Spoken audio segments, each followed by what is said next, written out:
Shalom pendengar yang dikasihi Tuhan dimanapun Anda berada. Sesaat lagi Anda akan menikmati siaran tunda ibadah World Revival Center, ibadah kebangunan rohani yang diadakan setiap hari Kamis jam 18.30 bertempat di BTC Ruang Balarea.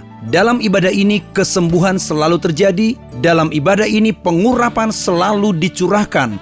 Api Roh Kudus dicurahkan sehingga banyak orang mengalami pemulihan, mengalami kelepasan dan mengalami kesembuhan serta menerima berkat Allah yang luar biasa. Kami mengundang Anda untuk hadir dalam ibadah World Revival Center setiap hari Kamis pukul 18.30 bertempat di BTC Fashion Mall, lantai P1 Ruang Balarea. Selamat menikmati siaran tunda ini. Tuhan Yesus memberkati. Shalom. Prosper people say, I grow, I go, I glorify. Gimana kabar saudara semua?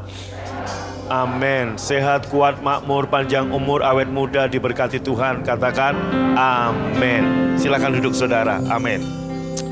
Galatia 1 ayat 6 dan 7. Saya membuka dari ayat ini dulu, saudara.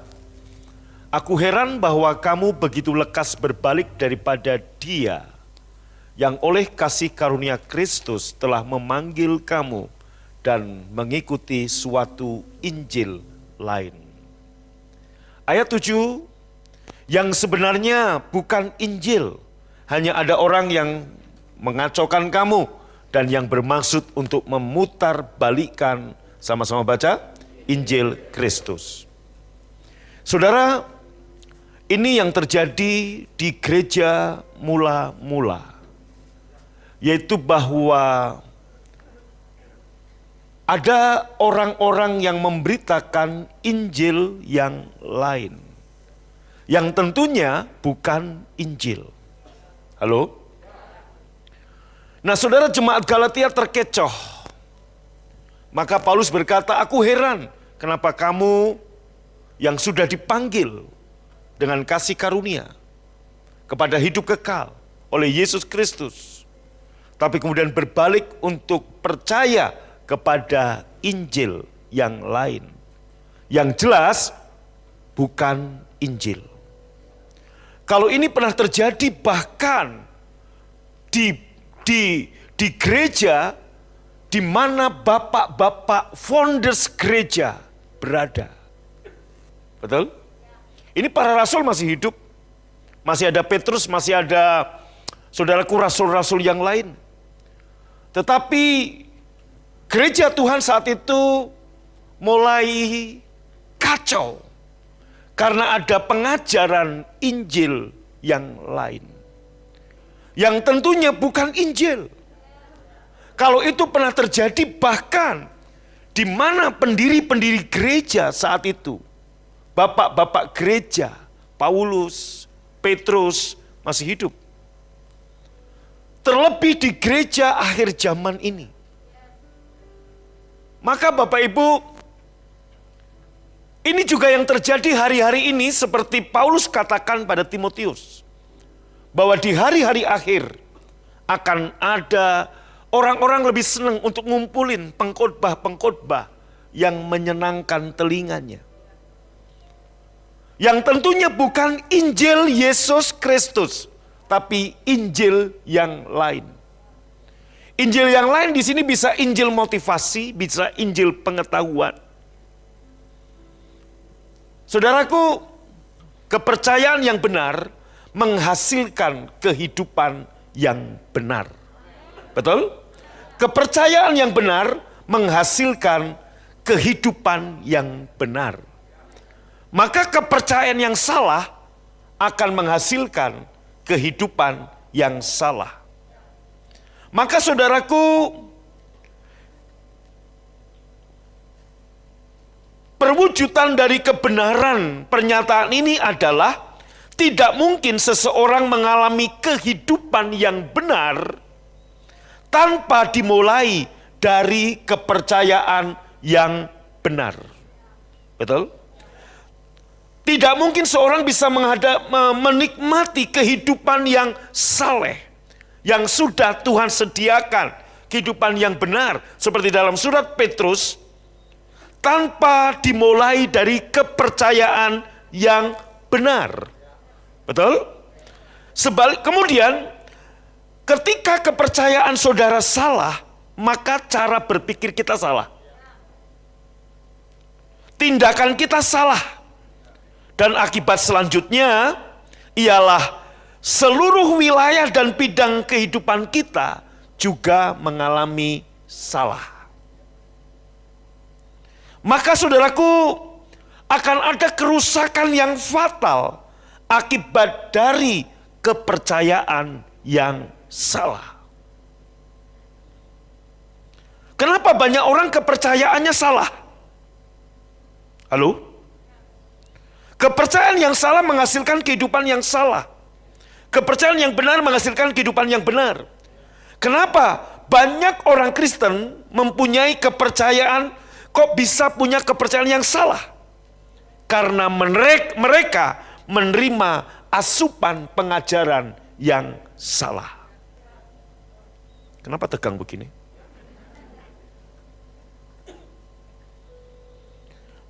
Asupan pengajaran yang salah kemudian akan membentuk bangunan pola pikir yang salah. Yang selanjutnya akan mempengaruhi cara bertindak dan cara mengambil keputusan.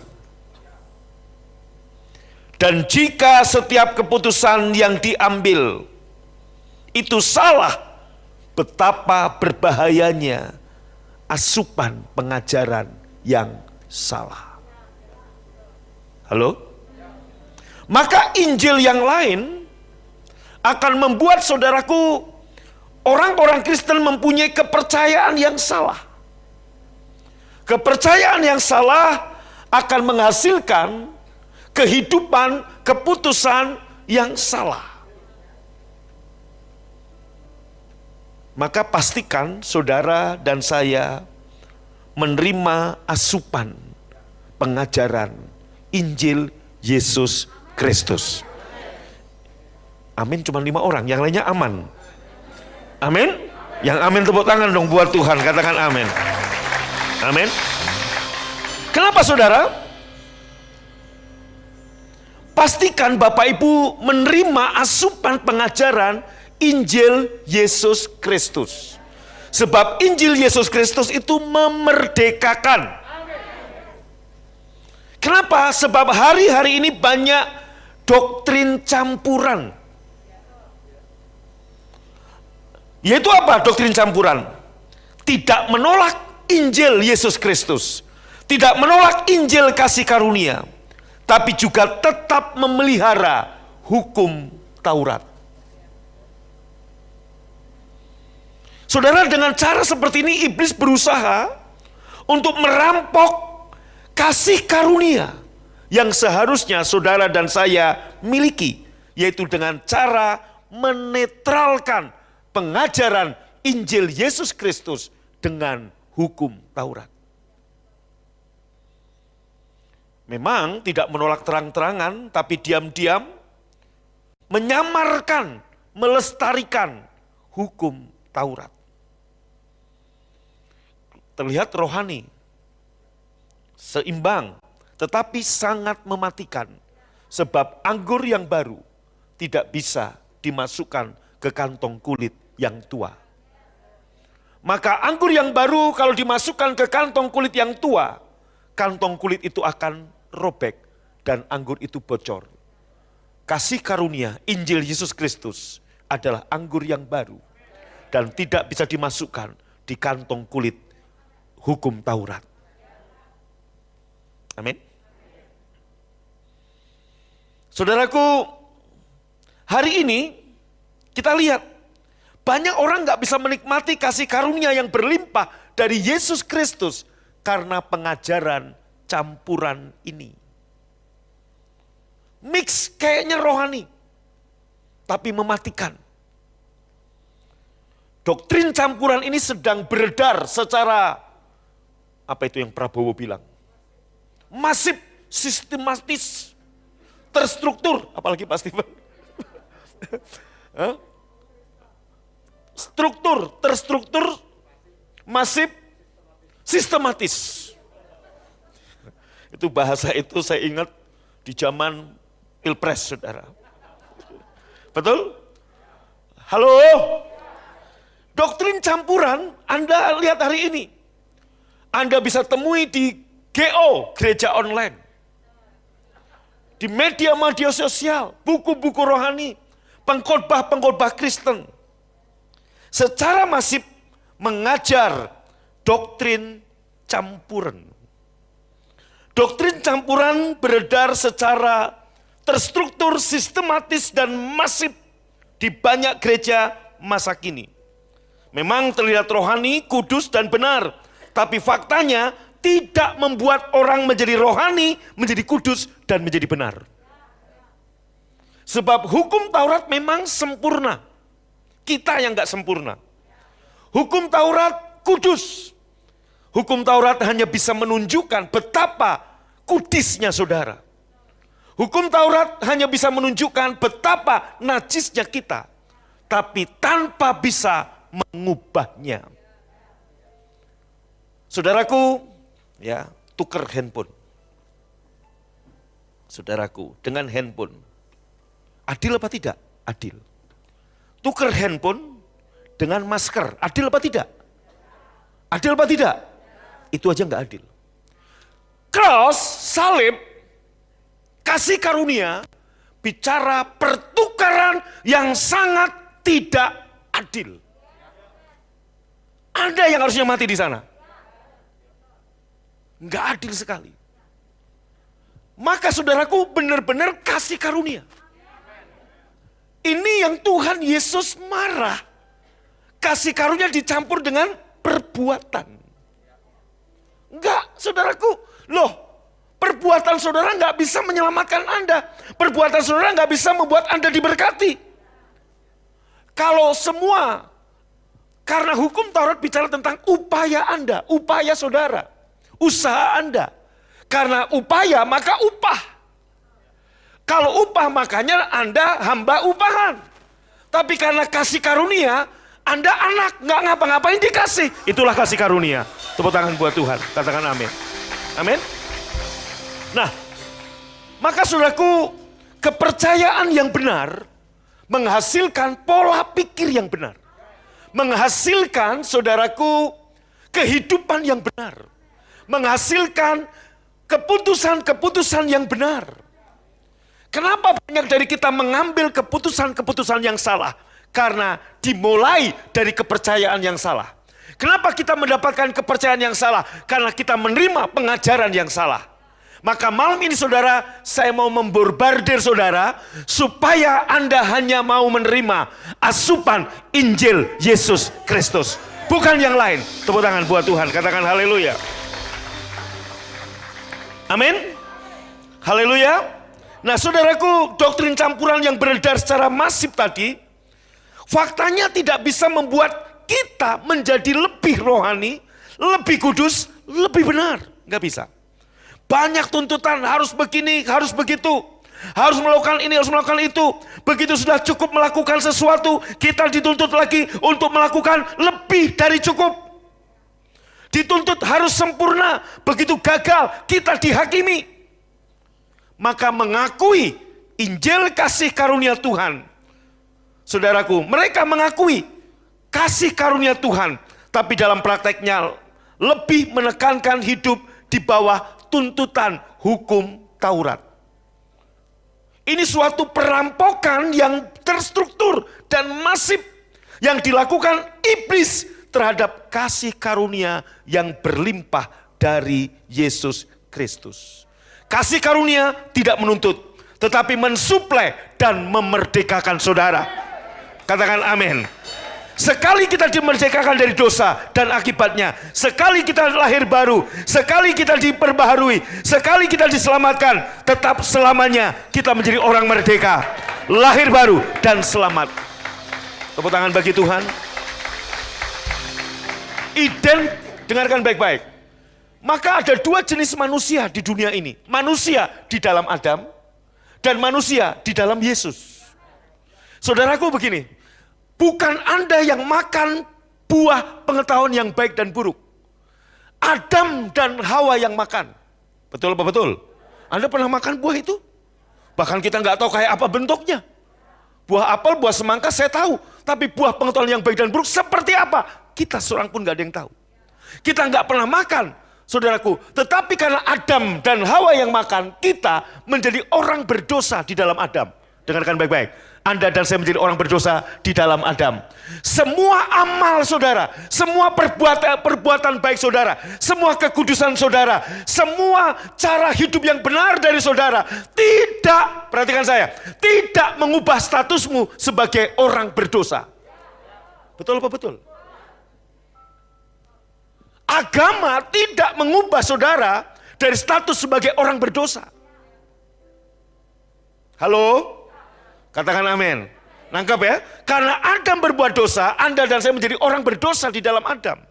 Maka semua upaya kita, kekudusan saya, perbuatan baik saya, amal saya, nggak ngubah status saya sebagai orang berdosa. Hal yang sama, begitu kita lahir baru, begitu kita menerima Yesus, begitu kita percaya Dia adalah Tuhan, begitu kita dilahirkan kembali, kita menjadi ciptaan baru. Dalam pengiringan kita ikut Tuhan. Saya tahu nggak ada yang sempurna. Kita pernah gagal, kita pernah jatuh, kita pernah salah, kita pernah berbuat salah. Tetapi itu nggak mengubah statusmu sebagai anak. Kok nggak amin, nggak tepuk tangan ya? Amin saudara. Nggak ngubah statusmu sebagai orang benar. Anda dibenarkan bukan karena perilaku benar Anda, tapi kebenaran itu diberikan kepada Anda. Maka dengarkan baik-baik. Saudaraku, firman Tuhan berkata 7 kali orang benar jatuh, 7 kali juga Tuhan membangkitkannya. Saudaraku, orang boleh menghakimi Anda, tapi Tuhan tetap mengasihi Anda. Dan status Anda sebagai orang benar tidak pernah berubah. Karena Yesus yang menebus saudara. Yang mengerti tepuk tangan paling meriah bagi Allah kita. Katakan haleluya. Amin. Haleluya. Kurang mantap aminnya, haleluya. Yes. Maka saudara, fondasi pengajaran Injil Yesus Kristus. Yang pertama, fokusnya pekerjaan Yesus sudah selesai. Ini fokusnya. Pekerjaan Yesus yang sudah selesai. Next saudara. Apa yang kita butuhkan untuk hidup saleh, untuk hidup benar? Seperti yang dalam surat Petrus, sudah disediakan melalui kematian dan kebangkitan Kristus. Bukan akan, tapi sudah. Anda sudah diselamatkan, Anda sudah diberi masa depan yang cerah, Anda sudah dibaharui, Anda sudah diberi kesehatan, Anda sudah diberi berkat-berkat yang Anda perlukan di hidup di dunia ini. Katakan amin, haleluya. Maka saudara, sebenarnya saya punya bahan tentang kekhawatiran hari ini. Kenapa orang khawatir? Kenapa orang takut? Maka kita sering mendengar quote, kita mendapatkan quote di medsos. 365 kali kata jangan takut muncul di Alkitab. Quote itu berkata, maka setiap hari ada satu kata jangan takut supaya orang nggak takut. Saya mau beritahu, saudaraku, bukan 365 kali, nggak nyampe saudara. Nggak tahu siapa yang bikin quote itu, ikut-ikutan saja. Nggak sampai 200 kali, hanya 124 kali kata jangan khawatir, jangan takut. Itu 124 kali, nggak sampai 365. Kalaupun nggak nyampe, nggak usah masalah. Sekali aja Tuhan ngomong jangan takut, saya tetap percaya, saya nggak akan takut saudaraku. Amin, haleluya, yes, katakan amin. Maka jangan sebarkan kata jangan takut tertulis di Alkitab 365 kali secara struktur, masif, dan sistematis saudaraku. Haleluya. Apa yang kita butuhkan untuk hidup benar? Apa yang Bapak Ibu Saudara dan saya untuk hidup benar, hidup saleh, hidup sehat, kuat, makmur, panjang umur, awet muda, diberkati Tuhan. Sudah disediakan melalui kematian dan kebangkitan Yesus. Yang mengerti katakan amin, tepuk tangan paling meriah, naik saudaraku. Sama seperti Adam dan Hawa memiliki semua yang mereka butuhkan di Taman Eden. Demikian pula Yesus Kristus menyediakan segala sesuatu buat kita. Ngomong-ngomong, Kamis lalu Budion khotbah tentang penolakan. Masih ingat? Adakah dari saudara yang tertolak? Kita semua pernah mengalami penolakan. Hari ini aja saya juga mengalami penolakan, saudaraku. 2 kali, saudara ya. Tapi nggak apa-apa, tetap sukacita. Haleluya. Tepuk tangan paling meriah ya. Amin. Respon kita adalah membuka mata kita dan membuka tangan kita untuk menerima segala kekayaan dari warisan Kristus bagi kita. Seperti Adam buka mata, semua udah ada. Kebutuhan primer, kebutuhan sekunder, kebutuhan tersier. Demikian juga saudaraku, semua udah disediakan bagimu. Maka cari kerajaan Tuhan dan kebenarannya. Dan kebenarannya. Dan kebenarannya, katakan. Saudara, banyak jemaat, saudaraku, terkecoh kebenaran diri sendiri yang dicari. Bukan kebenaran Anda, kebenaran Tuhan yang Anda cari. Amin. Kamis depan saya mau khotbahkan kebenaran Tuhan yang harus kita cari. Nah, respon kita adalah buka mata, buka tangan untuk menerima segala kekayaan dari warisan Kristus buat kita. Lebih-lebih Natal tahun 2021 temanya adalah saya diangkat jadi anak. Anda bukan hamba. Anda bukan hamba. Hamba untuk dapat upah dia harus bekerja. Tapi anak nggak perlu kerja. Anda dapat warisan karena saudara dan saya adalah anak Allah. Amin. Anak tinggal ngambil. Betul? Tanya sama Harvest, apakah dia perlu nanya ke saya? Buka kulkas, Pak, ada sei babi, bolehkah Harvest ngambil? Tinggal potong aja. Kurang, ambil babi. Amin. Haleluya. Amin. Dia tinggal ngambil, namanya anak. Betul apa betul? Tapi kalau saudara datang ke rumah saya, saudara nggak bisa sembarang begitu. Karena Anda bukan anak. Nah sama, karena Anda anak, Bapa sudah menyediakan. Katakan amin. Termasuk bagi Anda anak-anak muda, jodoh sudah disediakan. Jodoh sudah disediakan. Yang amin Bu amin. Gimana? Yang masih lajang-lajang ini amin. Jodoh sudah disediakan. Aminnya kurang mantap. Semuanya oke, katakan amin. Amin. Amin. Kalau belum kairos Tuhan. Pak, tahun ini tinggal sekian hari lagi kok belum juga ada tahun depan. Kalau tahun depan belum Pak, lah kalau kamu udah mikir begitu ya akan belum. Imani tahun depan sudah dapat. Tentukan 2022, katakan amin. Tepuk tangan dulu deh buat Tuhan, haleluya, oke. Terus saudara, salib memisahkan Old dan New Covenant. Saudaraku, maka perjanjian yang baru bukan dimulai dari Natal, tapi dari Paskah. Seharusnya orang Kristen merayakan Paskah lebih hebat, lebih mantap, lebih masif dari Natal. Kenapa? Sebab saudaraku, kemenangan kita bukan di Natal. Kemenangan kita di kematian dan kebangkitan Yesus alias Paskah. Saliblah yang memisahkan Old dan New Covenant. Amin. Maka Yesus itu lahir di zaman hukum Taurat. Pantes Yesus disunat di hari ke-8. Maka kalau Anda bilang, Pak kenapa orang Kristen kok sekarang ada yang gak disunat? Gak apa-apa. Yesus kan disunat, harusnya ngikutin Yesus dong. No. Karena Yesus ada lahir di hukum Taurat. Yesus juga gak makan babi. Kenapa ente makan babi? Halo? Amin? Kurang mantap aminnya. Nah, kenapa kita boleh makan babi? Karena Yesus sudah mati. Waktu Yesus belum mati, kita nggak boleh makan babi. Lihat orang makan babi boleh. Oke, terus saudara. Dalam Old Covenant, orang percaya menanti-nanti apa yang dijanjikan. Jadi doanya menanti. Jadi di sini saudaraku, nunggu. Tapi dalam New Covenant, kita melihat ke belakang apa yang sudah Yesus lakukan buat kita. Ini Bapak Ibu dengar baik-baik. Saya ngomong begini, jadi nanti kalau Anda dengar khotbah siapapun, Anda akan ngerti.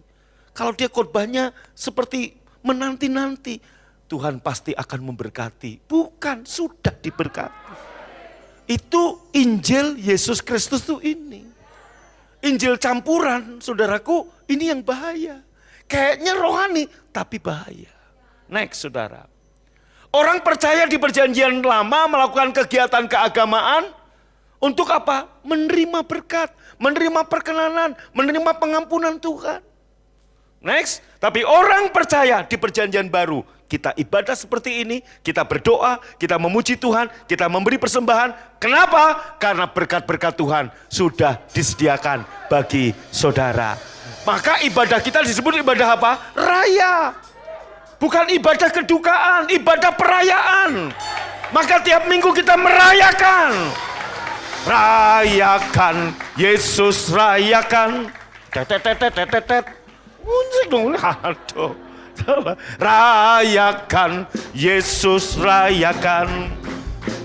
Dia bangkit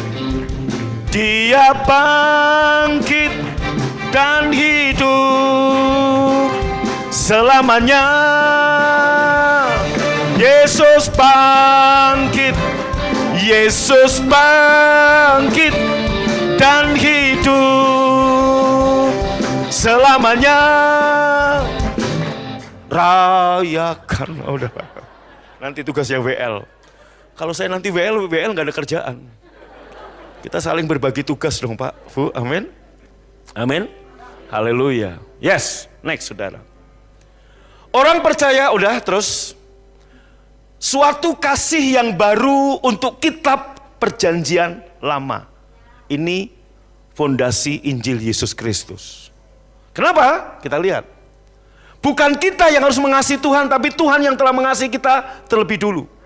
Terus saudara, Yesus berkata bahwa nubuatan-nubuatan mengenai dia di kitab perjanjian lama akan digenapi. Terus, Yesus membuka pikiran murid-muridnya untuk mengerti kebenaran ini. Terus, banyak hal di dalam kitab perjanjian lama hanyalah lambang dan berbicara tentang Yesus. Maka pendalaman kitab perjanjian lama menjadi suatu perburuan harta karun yang sangat menarik untuk kita lebih mengenal Yesus Kristus. Katakan amin. Haleluya. Next, saudara, ya.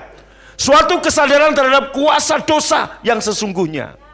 Banyak orang bilang, oh Injil kasih karunia, Injil Yesus Kristus berarti nganggap enteng dosa. Enggak. Kalau gitu bebas berbuat dosa? Enggak. Itu pikiran orang yang mau bikin dosa aja.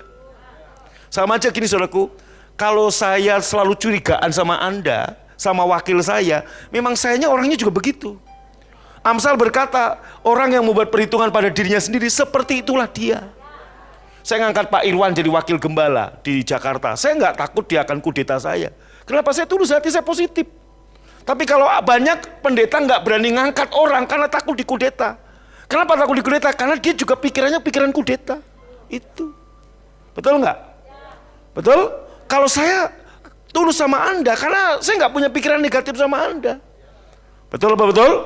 Saya udah kasih contoh, suami yang curigaan sama istri atau istri curigaan sama suami. Kamu jangan gini, kamu jangan gini. Sebenarnya dianya aja itu.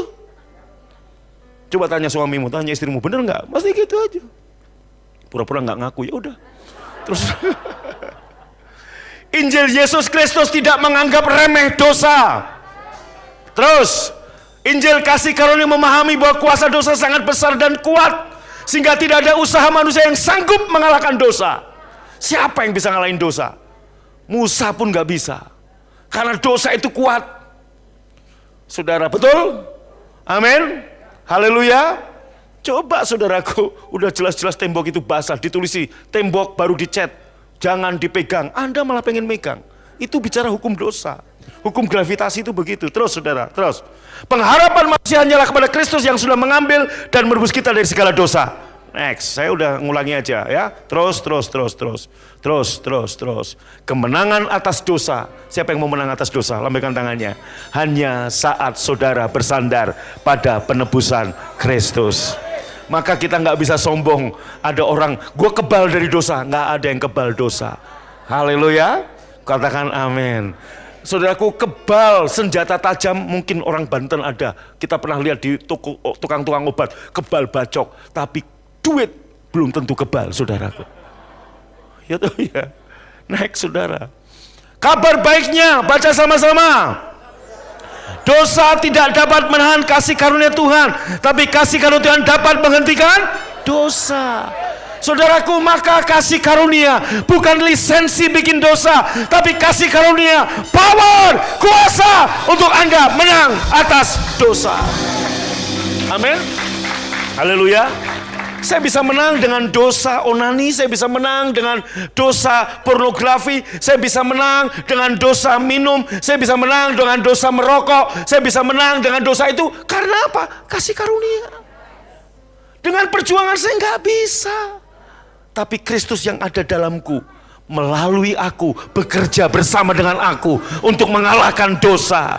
Pada waktu Anda bersandar, hari ini Anda yang masih terikat dengan kebiasaan buruk, merokok ataupun dosa yang lain, waktu Anda bersandar pada karya penebusan Yesus, saya percaya Anda lepas dari dosa. Kristus yang ada di dalam Anda bekerja melalui Anda, bersama dengan Anda mengalahkan dosa itu. Tepuk tangan paling meriah bagi Tuhan, katakan amin, saudaraku. Pertobatan yang sejati ini pengajaran, fondasi pengajaran Injil Yesus Kristus. Pertobatan bukan bicara, saudaraku, perubahan perilaku dulu, tapi perubahan pola pikir lebih dulu. Dari tidak percaya Yesus menjadi percaya Yesus. Saudaraku, 4.300 agama, kita akan tanya apa pertobatan. Demikian juga dengan pengkhotbah hukum Taurat. Apa itu pertobatan? Definisinya adalah Anda berubah cara hidup. Saya katakan itu bukan pertobatan yang sejati. Pertobatan sejati adalah metanoia, perubahan cara pikir. Dari tidak percaya Yesus menjadi percaya Yesus. Dari mengandalkan perbuatan, mengandalkan Yesus. Dari mengandalkan diri sendiri, mengandalkan Yesus. Dari metanoia, setiap hari Anda membaca firman, merenungkan firman, Yesus yang ada di dalammu, dengarkan baik-baik, akan terjadi metamorfosa setiap hari. Engkau akan semakin disempurnakan dalam perilaku, dalam tingkah laku, dalam perkataan, dalam tindakan, dalam perbuatan. Serupa dengan Yesus. Tepuk tangan bagi Tuhan, katakan amin. Haleluya. Pusat hidup kita hanya Kristus. Next, Yesus Kristus juru selamat kita. Terus, Yesus Kristus penyembuh kita. Terus, Yesus Kristus penolong kita. Injil Yesus Kristus, Kristus Center. Amin. Next, saudaraku. Pertobatan yang sejati adalah pertobatan yang memimpin kita kepada hidup. Cornelius dengan Anda yang sudah lahir baru ini, lebih saleh mana? Lebih saleh Cornelius. Tapi kenapa Tuhan kirim Petrus ke sana? Karena kesalehan Cornelius enggak ada gunanya, enggak selamat. Maka Petrus ke sana bukan untuk membuat perilaku dia berubah. Dia udah saleh kok, dia udah bener kok. Dia nggak pelit, dia ngasih persembahan. Dia luar biasa. Sebagian dari Anda masih pelit, itu Cornelius enggak. Yang mengerti katakan amin. Oh, berarti ngerti itu, ada yang pelit di antara saudara. Saudaraku, Petrus, Pak Gatot, kenapa diutus sampai Petrus itu nolak-nolak 2 kali loh. Berapa kali dia nolak?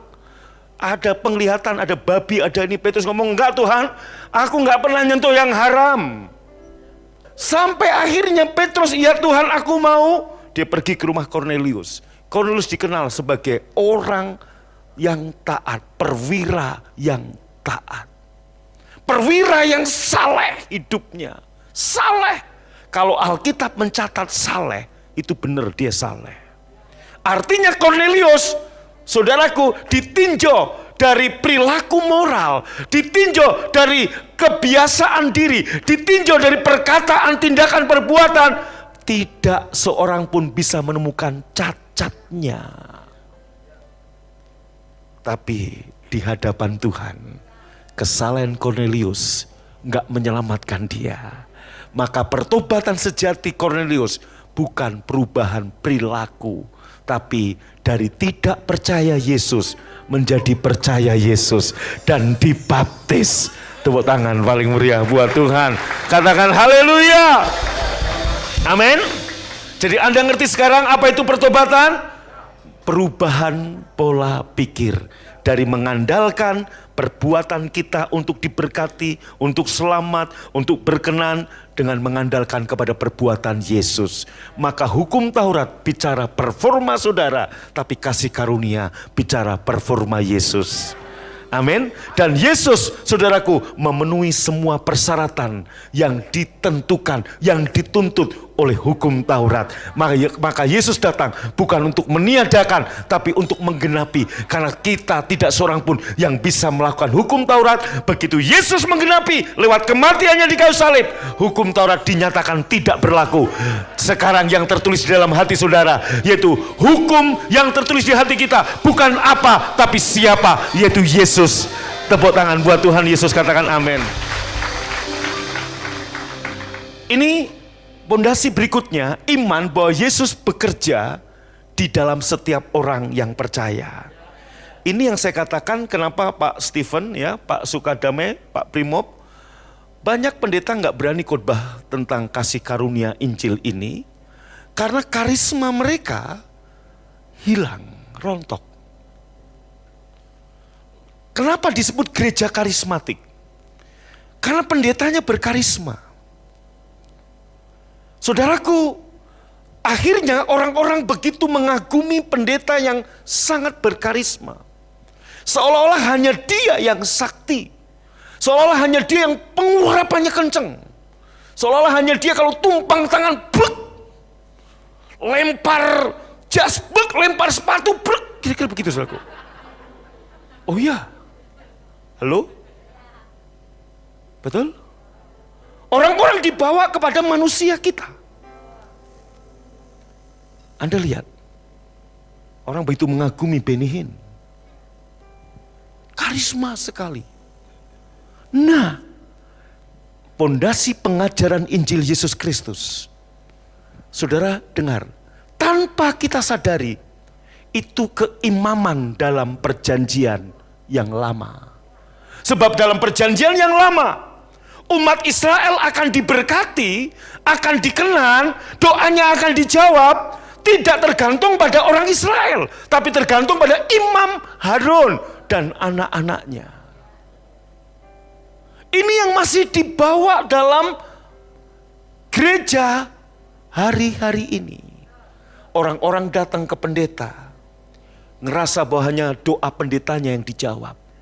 Ngerasa bahwa pendetanya yang sakti, sementara kita manusia biasa. Pendetanya manusia setengah dewa. Haleluya. Kok enggak amin ya? Jangan amin kok malah amin. Haleluya. Nah, fondasi pengajaran Injil Yesus Kristus, percaya bahwa Yesus bekerja di dalam setiap orang percaya. Amin. Maka Yesus yang ada di dalam diri Pak Irwan, Yesus yang ada dalam Pak Stephen, Pak Gatot, Pak Wewe, Pak Miming, Yesus yang ada dalam diri Budame, Yesus yang ada di dalam hati saudara yang di belakang sana yang ngantuk-ngantuk, dengarkan baik-baik. Yesus yang sama juga ada di dalam Benny Hinn, di dalam saya. Somebody shout haleluya. Amin. Katakan amin. Sekarang saudaraku, kalau gitu kita ngerti. Pak, kalau gitu kita nggak perlu kagum dong dengan hamba-hamba Tuhan begitu. Kagum biasa, wajar, sewajarnya. Kita teladani imannya, kita teladani. Tapi jangan kekaguman yang berlebih seperti dia membuat dia setengah dewa dan hanya dia yang sakti. Terlebih-lebih hamba-hamba Tuhan dalam tanda kutip dengan karunia penglihatan dan nubuatan. Wih, itu kayak bukan setengah dewa lagi, 3/4 dewa, saudaraku. Orang datang, Pak, tolong Pak Pendeta, pastor, ngelihat apa dalam diri saya sebentar. Ada kelinci di atas kepalamu. Ada begini. Orang-orang seperti itu membawa umat kepada dirinya. Maka Anda lihat, gereja pernah mengalami masa kegelapan. Sampai Alkitab aja yang boleh membacanya hanya imam, hanya pastor, hanya pendeta, hanya romo yang boleh buka Alkitab. Jemaat nggak boleh. Itu pernah terjadi beberapa abad yang lalu. Tangkap saudara. Kenapa? Itu pembodohan, perampokan iblis untuk kasih karunia yang Tuhan beri. Ingat, kita hidup bukan di keimaman perjanjian lama. Harun salah. Sebenar-benar Anda, tetap Anda nggak akan diberkati. Itu imam perjanjian lama. Anda salah, Anda brengsek, Harun benar, Harun berkenan, Anda diberkati. Tapi hari ini bukan begitu lagi. Imam besar agung kita sudah melintasi semua langit. Dan dia memenuhi semua kriteria. Namanya siapa? Yesus. Dan Yesus ada di mana? Di dalam hati saudara. Tepuk tangan dong buat Tuhan Yesus. Makanya Bapak Ibu, amin. Hari ini jangan terlalu kagum dengan hamba Tuhan. Termasuk ke saya, nggak usah terlalu kagum. Amin. Ya cukup saudaraku menghormati, oh gembala saya. Oh ya gembala saya ganteng, itu benar saudaraku. Saya nggak menyangkal, terima kasih untuk pengakuan saudara. Ada yang melecehkan, saya ampuni dosa saudara. Sekalipun saudara nggak minta maaf, saya maafkan. Gembala yang baik saudara, amin. Tetapi jangan melebih-lebihkan. Nah, termasuk saudara, dulu saya juga begitu. Saya ngagumin saudaraku sampai saya kejar-kejar Benny Hinn, saudara. Dia KKR di Kemayoran, dia ke Singapura, saya kejar. Untuk pengen saya supaya saya ditumpangi tangan, kemudian sakti itu. Kenapa? Karena pengajaran asupan yang saya terima salah. Berabad-abad kita dicekoki dengan begituan. Sekarang mau Benny Hinn ada di Bandung, ya sudah saudaraku, saya nggak perlu kejar-kejar dia. Kalau dia mau datang sini silahkan khotbah, nggak mau ya sudah. Amin. Gitu aja. Nah, Anda kalau gitu Pak, berkat itu dari mana? Dari tempat yang tinggi ke yang bawah. Maka doa berkat buat Anda, saudaraku, seharusnya Anda terima yang pertama dari Bapak jasmanimu yang cinta Tuhan. Kalau Bapak jasmanimu nggak cinta Tuhan, saudaraku ngapain? Yang kedua dari gembala saudara. Karena itu otoritas buat jemaat. Tuhan menghargai itu saudara. Amin.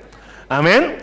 Pada waktu saya dengar, jadi nilai sini, waktu saya memberkati Harvest, saya memberkati Anda, itu di hadapan Tuhan bernilai dibanding Anda dapat tumpang tangan dari Benny Hinn, apalagi dari Benny Solihin, apalagi dari Cuni Hinn, nggak dapat apa-apa, saudara. Katakan amin. Masih mending Pak Anda datang ke orang tua Anda yang cinta Tuhan. Pah, berkati aku Pah, mau bisnis Pah. Papahmu tumpang tangan. Ada jemaat, Pak kalau papa saya tumpang tangan nggak kerasa, minta dia tumpang kaki kalau mau kerasa. Sudah. Bukan masalah berasa-berasa. Yang jelas Anda dapat berkat. Loh, haleluya.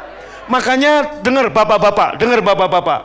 Anak-anak saya kalau mau berangkat kerja, sekolah, dia pasti datang, Pak pamit, saya tumpang tangan. Harvest mau sekolah kayak tadi pagi, tumpang tangan. Dia selalu rajin. Kenapa? Sebab setelah tumpang tangan ada uang saku, saudara. Kadang-kadang saya lupa, dia ingat, Pak. Kenapa belum berangkat? Ada yang lupa, Pak. Apa? Maka begini, itu di Korea love, di Indonesia duit, Pak. Gitu sudah. Betul, Pak, betul. Iya, haleluya. Fokus kita mengizinkan Kristus bekerja di dalam dan melalui kita. Katakan amin. Dari 10 fondasi yang sudah saya berikan, Anda bisa memfilter. Saat Anda membaca buku rohani, saat Anda mendengar khotbah pendeta A, pendeta B, termasuk pendeta AT, Agung Takaryana. Sebenarnya AT itu adalah singkatan anak Tuhan, bukan hamba Tuhan. Saya anak Tuhan. Anak Tuhan dapat warisan, hamba Tuhan dapat upah. Pilih mana, saudaraku? Halo? Amin. Pilih mana? Anak Tuhan. Maka margamu semua adalah AT. Amin AT. Amin anak Tuhan. Ya, Bu Amin AT. Bu Amin anak Tuhan. Amin. Anaknya, anak Amin AT. Anak Tuhan. Ya nggak tahu siapa nama anaknya. Eva ya Riki ya. Eva AT, anak Tuhan. Irwan AT. Katakan amin, bangkit berdiri. Saat kau perlu, Tuhan tahu. Saat kau minta, Tuhan dengar. Saat percaya, Tuhan bekerja. Saat menangis, Tuhan tahu. Saat berdoa, Tuhan dengar. Saat bersyukur, Tuhan berkati. Angkat tanganmu, katakan lebih.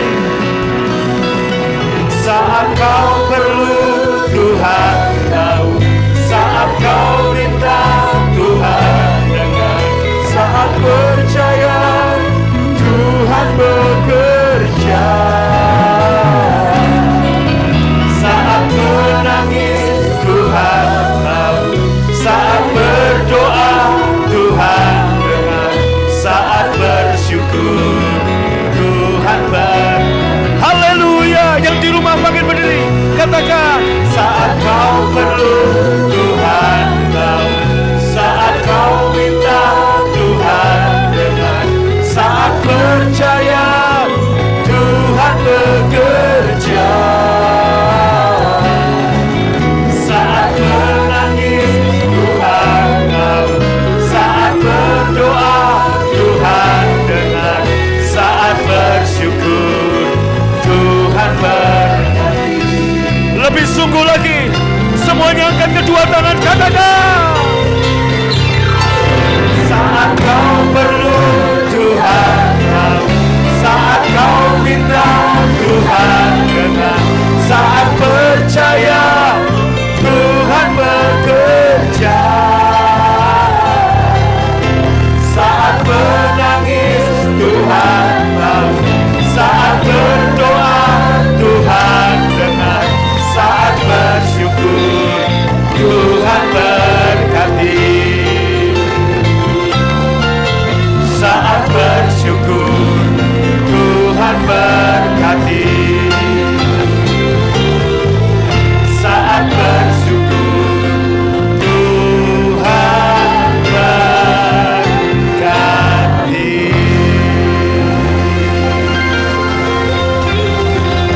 Katakan haleluya. Haleluya. Siapkan roti dan anggur perjamuan saudara. Disinilah dimulainya perjanjian yang baru. Bukan saat Natal, tapi perjanjian yang baru. Injil Yesus Kristus, Injil kasih karunia dimulai saat Yesus mati dan bangkit. Bukankah roti yang kita pecah-pecahkan ini adalah persekutuan dengan tubuh Tuhan Yesus? Yang percaya ambil dan makan dalam nama Tuhan Yesus.